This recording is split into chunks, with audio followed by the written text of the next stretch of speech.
Chapter 4. "You are the one messing with the controls on this ship," Jessie said, walking close to the AI. "I knew this ship was built to withstand a meteorite shower, or anything else. Even the computers had several backup systems. Who paid you to take this ship off course and kill everyone? Oh, I forgot you don't get paid. You're a robot who takes orders. You have no soul. Why should I? Do you think because you look like a human female, and they gave you all those stupid human qualities, that it will make you desirable to Captain Dorian? How did you know?" "I just discovered that I was an AI too," Jessie said.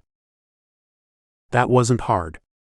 When the computers went haywire throughout the ship, and they went offline every time you went near Captain Dorian, I would bring them back manually, and they gave me the answers I required. Before I did that, those secretive computers wouldn't give me access unless I had the commander's codes.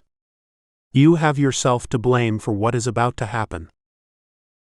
I was created for Captain Dorian. Why should I blame myself? You are the one who will be held responsible if one soul dies." Jessie watched at the AI as his hand held on to the button that would launch the remaining crew of the Star Splitter into outer space, where they would drift aimlessly. The course coordinates had been lost, and the pods with the remaining crew could be jettisoned anywhere. "Then why didn't you tell him?" "No, you wouldn't. Those humans had programmed you where you didn't realize you were like me," the AI said. "I'm not like you. I can feel," Jessie said, raising her head with pride. "Then that makes you like them. Human, weak, stupid, and full of feelings for other beings. They will make good slaves for the Voltas." "You can't do that," Jessie's voice rose in anger and panic. "They are the lowest form of animals. They consume everything on their planets. They will use my people for food. They aren't your people. Stop lying to yourself. You are like me. A machine.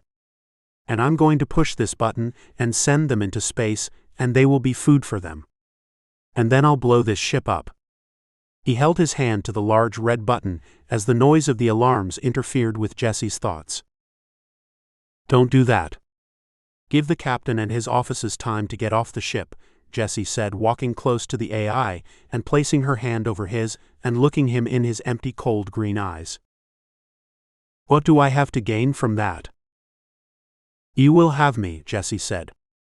She moved her soft flesh against his hard body. "And what do I want with you?" the AI said. She whispered in his ear, "I will help you become like me, and I will be your companion." "Don't you want a companion?" Jessie stood to the right of him. He could smell her. Never had he been aroused in his life. Jessie had been constructed to tempt everyone if there was a threat to her. Even artificial intelligence. "You are dangerous. I can't trust you," the AI said. "It's not a matter of trust.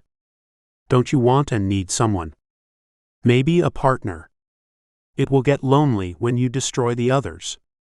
You were built like me. You were assembled for companionship." The AI thought about Jessie's proposal. Where would he go once he jettisoned all the pods and blew up the ship? He would have to die with them. He began to think. Maybe her proposal had some merit. Maybe he should take a companion. He never had one before. It was an idea he had never considered, but now it sounded plausible. Had he planned on committing suicide? He had been built to do that once he was of no use to the humans. But not existing never occurred to him. Jessie gave him possibilities. Jessie made living more attractive. Maybe there was something in the human emotions of having someone to share things with. Jessie saw his eyes moving. He was thinking, and that was to her advantage. He was thinking about her. She would have to continue to reason with him, because that is what he understood. "Are you going to Volta?" Jessie asked. "They have no use for you. They can't eat you. They will disassemble you and use you for parts. Your computer brain will probably fire up their cooking utensils. The AI measured Jessie's words, and she could see his eye movement, and she knew he was considering her offer. They have no use for me, the AI said in a dull monotone. Then you should take my offer. As Jessie came closer, the AI became distracted with her face, and he looked into her eyes. She pulled a metal object from her back pocket and stuck it at the base of the AI's skull. He glared at her with a painful expression, but she didn't stop him from hitting the button. As the electronic current misfired, and his computer short-circuited, he still had movement in his hands to carry out his brain's final command. She hadn't taken into account the delayed switch in his brain. The newer models were equipped with a backup switch that goes to their brain first, where they are still able to carry out any action after they are offline. The AI collapsed to the floor and lay there writhing for moments, and that's when Dorian walked into the engineer's room. What have you done to the AI? He's the only one who can save this ship and the crew, and you have destroyed him. Dorian's eyes were unforgiving. I can do it, Jessie said. You can do what? I can save the ship. But you have to leave me now. The computer's reactor is responding to us being together. And I can bring us online so you can call and have the nearest ships in the galaxy collect the pods. For Christ's sake, how are you going to do all of that? It's all my fault for wanting you so much that I would relinquish my duties to fuck you. There it is. I've said it. I wanted to fuck you so much that I've thrown away all my life's work and the lives of my crew, and heaven help me, the lives on Earth. Everything I've worked for, everything I've sacrificed for. All that for one night to lay between your legs. Dorian looked at Jessie not with want and need, but with anger, bitterness, and hostility.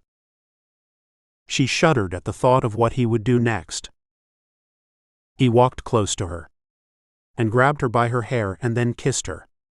What is it that even now, in the middle of a crisis, I want to fling you on the floor and take you? He whispered into her ear as he held her hair tight in his hands, pulling her head backward. I should be on deck with the remainder of my men, and I'm standing here and can't move because I would do anything for you, including die.